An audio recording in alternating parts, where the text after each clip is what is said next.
नमस्कार दोस्तों, स्वागत है आपका हमारे YouTube चैनल पे। तो आज हम इस वीडियो में रोलिंग एलिमेंट बेरिंग के बारे में डिस्कस करेंगे। ओके, तो बेरिंग जो है ये जनरली जो है फ्रिक्शन को वेयर को कम करने के लिए यूज़ किया जाता है और शाफ्ट को सपोर्ट करने के लिए यूज़ किया जाता है, जो कि शाफ्ट से लोड लेके वो हाउसिंग की तरफ ट्रांसफ़र करता है। बेरिंग के जो कंपोनेंट्स होते हैं ये होता है आउटर रिंग, होता है इनर रिंग, और इनसाइड जो होते हैं बॉल्स होते हैं। और बॉल्स को पकड़ने के लिए यहाँ पे हम जो है केज यूज करते हैं, तो इसको आप केज बोल सकते हो या इसको रिटेनर भी बोल सकते हो। तो केज क्या करता है कि एक ये जो है एक बॉल को जो है पोजिशनिंग करता है, ताकि बॉल या रोलिंग एलिमेंट्स या बॉल जो है वो एक में के साथ जो है कोलाइड ना हो या ओके। तो इसकी वजह से जो है हम रिटेनर या केज यूज करते हैं। केज तो इनर केज जो होता है ये शाफ्ट पे जाके बैठता है, और ये आउटर जो केज है ये हाउसिंग पे जाके असेंबल होता है। तो ये इनसाइड जो है ये रोटेटिंग होता है, आउटसाइड जो है वो फिक्स होता है। ओके, तो ये रिवर्स भी पॉसिबल है। मतलब इसको हम इसको भी फिक्स कर सकते हैं, मतलब इनसाइड को भी फिक्स करते हैं और आउटसाइड को भी रोटेट कर सकते हैं। बेरिंग में जो है ये एक बहुत ही अच्छा है कि स्टैंडर्डाइजेशन है और मास प्रोडक्शन में बेरिंग जो है मैन्युफैक्चर होते हैं। तो इसकी वजह से स्टैंडर्डाइजेशन की वजह से क्या होता है कि हमें जो है बेरिंग का जो है डिजाइन बनाना नहीं पड़ता है। ओके, क्योंकि ऑलरेडी जो है नंबर ऑफ बेरिंग मतलब थाउजेंड्स ऑफ बेरिंग ऐसे है कि जो मार्केट में अवेलेबल है। तो depends upon the different load condition, okay, environmental condition, special purpose bearings भी होते हैं जो कि स्पेशल एप्लीकेशंस के लिए बनाए जाते हैं। इसमें आपको डिफरेंट वेराइटीज मिल जाएंगी, मतलब आउटर रिंग में, इनर रिंग में, केज में भी आपको वेराइटीज मिल जाएगी और रोलिंग एलिमेंट्स में भी वेराइटी मिल जाएगी। In terms of lubrications, okay, in terms of lubrication, in terms of seal, okay, इसमें भी आपको बहुत सारी वेराइटीज मिल जाती है। तो बेरिंग में जो है वो बहुत सारे वेराइटीज होते हैं, तो इसकी वजह से जो है हमें डिजाइन करने की जरूरत नहीं है। तो इसमें मेन जो प्रोसेस होता है ये होता है बेरिंग सिलेक्शन। ओके, तो हमें सिर्फ जो है वो सिलेक्ट करना है। तो यहाँ पे अगर आप इंपॉर्टेंट पॉइंट्स अगर देखते हो, कोई longer width of the bearing and more carrying capacity, तो ये जितना ज़्यादा विड्थ रहता है तो उतना ज़्यादा बेरिंग का लोड कैरिंग कैपेसिटी होता है। अगर हम रोलिंग एलिमेंट्स की बात करें, जैसे कि आपको फर्स्ट स्लाइड में देखा कि वहाँ पे जो है बॉल यूज़ किए थे, तो उसको बॉल बेरिंग बोलते हैं। तो वैसे ही डिफरेंट डिफरेंट टाइप्स के रोलिंग एलिमेंट्स हम यूज़ करते हैं, जैसे कि तो इसमें रोलर्स में ये cylindrical rollers, needle rollers, taper roller और स्पेरिकल रोलर्स, ये मतलब चार टाइप के रोलर्स में आते हैं। और ये बॉल जो है ये बॉल बेरिंग होता है। यहाँ पे आप देख सकते हो बॉल बेरिंग में जो है पॉइंट ऑफ कांटेक्ट, एक पॉइंट मतलब कांटेक्ट जो होता है वो पॉइंट कांटेक्ट होता है, और रोलर्स में जो होता है वो लाइन कांटेक्ट होता है। तो यहाँ पे उसका जो शैडो है वो आप देख सकते हो, तो ये है उसका मतलब पॉइंट कांटेक्ट कितना आता है। तो जितना ज़्यादा कांटेक्ट रहेगा उतना ज़्यादा फ्रिक्शन रहेगा और उतना ज़्यादा लोड कैरिंग कैपेसिटी भी रहेगा। ओके, तो ये हम रोलिंग एलिमेंट यूज करते हैं ताकि जो है या हम जो है वो लोड को कैरी कर सके। ओके, इनर रिंग से जो भी लोड आ रहा है वो कैरी करके जो है हम आउटर रिंग को दे मतलब ट्रांसफर कर सके, इसलिए जो है रोलिंग एलिमेंट यूज किए जाता है। और रोलिंग एलिमेंट क्या करता है, यह हमें हेल्प करता है कि इनसाइड जो रिंग है वो रोटेटिंग हो और आउटसाइड जो है वो फिक्स रहे, इसलिए भी हमें रोलिंग एलिमेंट हेल्प करता है। जैसे कि आप यहाँ पे देख सकते हो कि बॉल बेरिंग में जो है वो बॉल यूज किया जाता है और उसका जो कांटेक्ट होता है वो पॉइंट कांटेक्ट होता है, और रोलर बेरिंग में लाइन कांटेक्ट होता है। तो जब भी लोड अप्लाई होता है तो ये जो है ये ओवल शेप में कांटेक्ट सरफेस जो है वो ओवल हो जाता है जब भी लोड अप्लाई होता है।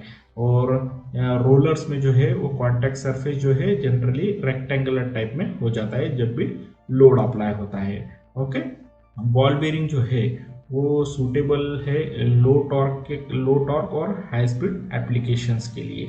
ओके, और जो रोलर्स बेरिंग्स होते हैं वो उनका जो है वो रोटेशनल टॉर्क जो है, रोटेशनल जो टॉर्क होता है वो ज़्यादा होता है और compare to ball bearing. Okay, तो उनका ज़्यादा होता है रोटेशनल टॉर्क, और रिजिडिटी भी जो होती है वो रोलर्स बेरिंग की ज़्यादा होती है। ओके, अगर सेम साइज में अगर बॉल बेरिंग और रोलर बेरिंग ले तो रोलर बेरिंग की लोड कैपेसिटी ज़्यादा होती है कंपेयर टू बॉल बेरिंग, क्योंकि इसमें point of contact line contact होता है। ओके, तो अगर लोड की बात करें तो जनरली जो है वो बेरिंग्स में दो टाइप के लोड आते हैं, एक है एक्सियल लोड और दूसरा होता है रेडियल लोड। तो एक्सियल लोड यानी कि शाफ्ट के एक्सिस के अलोंग, ओके, शाफ्ट के एक्सिस के अलोंग अगर लोड आ रहा है बेरिंग पे तो उसको हम एक्सियल लोड या इसको हम थ्रस्ट लोड भी बोल सकते हैं। मतलब जो शाफ्ट के एक्सिस के अलोंग आ रहा है, मतलब शाफ्ट के एक्सिस के डायरेक्शन में आ रहा है, तो वो जो भी लोड आ रहा है तो उसको बोलेंगे हम एक्सियल लोड या थ्रस्ट लोड। ओके, और शाफ्ट के एक्सिस को परपेंडिकुलर जो भी लोड आ रहा है, मतलब आप इसके डायरेक्शन देख सकते हैं यहाँ पे, तो जो भी शाफ्ट के एक्सिस के परपेंडिकुलर लोड आ रहा है तो उसको बोलते हैं हम रेडियल लोड। ओके, जो भी एक्सिस के अलोंग आएगा या एक्सिस के मतलब थ्रू जाएगा लोड, ओके, तो वो रहेगा एक्सियल लोड या थ्रस्ट लोड, और जो रहेगा perpendicular to the axis of shaft वो रहेगा रेडियल लोड। तो ये दो टाइप के लोड होते हैं। ओके, तो यहाँ पे आप देख सकते हो कि जो कॉन्टैक्ट एंगल्स होता है, मतलब बेरिंग में जो है ये बहुत ही इंपॉर्टेंट टर्म है कॉन्टैक्ट एंगल, यानी कि जो रोटेटिंग एलिमेंट होता है, मतलब जो रोलिंग एलिमेंट होता है, तो उसको उसका एंगल कैसा बन रहा है। आप एक एग्जांपल देखिए, आप मैं बताता हूँ आपको। वो देखो यहाँ पे जो है ये रोलिंग एलिमेंट्स यहाँ पे कॉन्टैक्ट बना रहा है यहाँ पे, तो इसका लाइन ऑफ कॉन्टैक्ट एंगल इसका ऐसा हो गया, मतलब ये लाइन ऐसे पास होगी। तो इसका अगर मैं वर्टिकल से इसको एंगल मेजर करता हूँ, अभी देखो ये ऐसा कॉन्टैक्ट अगर इसका मैं वर्टिकल से एंगल मेजर करता हूँ तो ये हो जाता है कॉन्टैक्ट एंगल। ओके, तो ये कॉन्टैक्ट एंगल के बेस पे, ओके, कॉन्टैक्ट एंगल के बेस पे हम ये डिसाइड करते हैं कि वो बेरिंग जो है वो एक्सियल लोड ज़्यादा सपोर्ट करता है या रेडियल लोड ज़्यादा सपोर्ट करता है। तो यहाँ पे आप देख सकते हो कि कॉन्टैक्ट एंगल जीरो है, तो यहाँ पे जो है ये कॉन्टैक्ट एंगल जीरो है, तो ये कंप्लीटली जो है ये रेडियल लोड सपोर्ट करता है दोस्तों। ये तीनों बेरिंग्स यानी कि needle roller bearings, toroidal roller bearings और सिलेंड्रिकल रोलर बेरिंग्स, ये तीनों जो बेरिंग्स है मतलब ये आते हैं रेडियल बेरिंग्स में, मतलब फुल्ली रेडियल बेरिंग सपोर्ट करता है। अगर यहाँ पे अब जैसे जैसे ऊपर जाओगे मतलब वैसे वैसे ये रेडियल लोड को सपोर्ट करेगा और उसको थ्रस्ट लोड भी सपोर्ट करेगा। ओके, तो यहाँ पे एक 11 नंबर देखोगे आप तो टेपर्ड रोलर बेरिंग है। तो टेपर्ड रोलर बेरिंग क्या करता है, यहाँ पे देखो ग्रू ऐड हुआ है, तो ये ग्रू की वजह से क्या होता है, ये रेडियल बेरिंग को ज़्यादा सपोर्ट करेगा और कुछ मात्रा में जो है वो टेप मतलब थ्रस्ट लोड को भी सपोर्ट करेगा 11 नंबर। ओके, तो यहाँ पे जो आप ये एरो देख रहे हो, तो ये जो ज़्यादा जो लोड होता है ये radial bearings radial load support करता है, तो इसको हम रेडियल बेरिंग्स भी बोलते हैं। और ये जो है कम मात्रा में जो है ये थ्रस्ट लोड सपोर्ट करते हैं।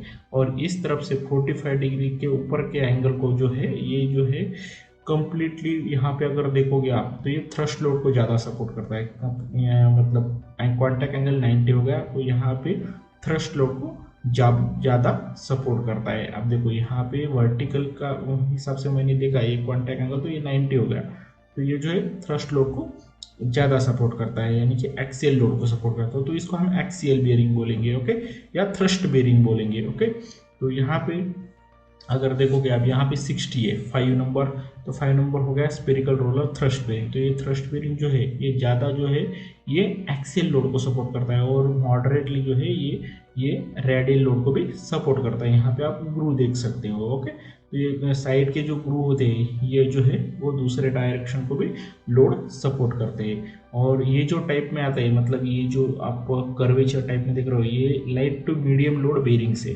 ओके, और जो ये दूसरा कर्व देख रहे हो ये दूसरे कर्व में जितने भी आते हैं ये medium to heavy load bearings हैं। ओके, तो यहाँ पे आप चार्ट देख सकते हो, उसके नंबर यहाँ पे दिए हुए हैं। ओके, तो यहाँ पे भी एक ओवरऑल दिया हुआ है इस चार्ट में कि जो यहाँ पे अगर देखेंगे आप तो डीप ग्रूव बॉल बेरिंग जो है वो रेडियल और एक्सियल लोड को भी सपोर्ट करता है, और एक्सियल लोड दोनों डायरेक्शन में सपोर्ट करता है। ओके, और एंगुलर कॉन्टैक्ट बेरिंग जो है रेडियल और एक्सियल लोड सपोर्ट करता है, लेकिन एक्सियल लोड जो है वन डायरेक्शन में सपोर्ट करता है।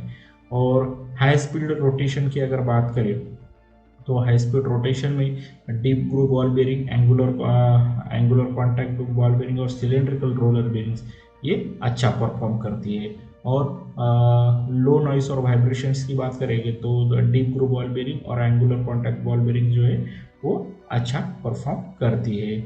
और इन टर्म्स ऑफ रिजिडिटी की बात करें तो रिजिडिटी में जो है वो सेल्फ अलाइनिंग बॉल बेरिंग जो है वो अच्छा परफॉर्म करती है। तो इस तरह से ये चार्ट को डिफाइन कर सकते हैं हम। ओके, तो अगर रिप्रेजेंटेशन की बात करें कि जब भी हम ऑन पेपर अगर रिटर्न कर रहे हैं तो बेरिंग को कुछ इस तरह से हम डिफाइन करते हैं, शो करते हैं कि यहाँ पे बेरिंग लगेगा, तो ये एक शाफ्ट रहेगा और यहाँ पे हम बेरिंग को एक क्रॉस रेक्टेंगुलर क्रॉस मतलब स्क्वायर में एक स्क्वायर में हम क्रॉस कर देते हैं। तो ये ऐसे हम मतलब पेपर पे अगर हमको बेरिंग दिखाना है तो हम ऐसे रिप्रेजेंट करते हैं बेरिंग्स को। ओके, तो दोस्तों इस वीडियो में इतना ही।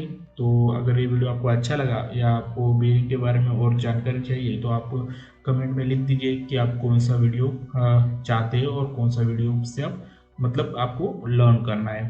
तो उस टॉपिक में मैं एक वीडियो बनाऊंगा। तो आपको ये अगर वीडियो अच्छा लगा हो तो चैनल को सब्सक्राइब कर देना, वीडियो को लाइक कर देना और अपने दोस्तों के साथ शेयर भी कर देना। तो मिलते हैं अगले वीडियो में, तब तक के लिए धन्यवाद।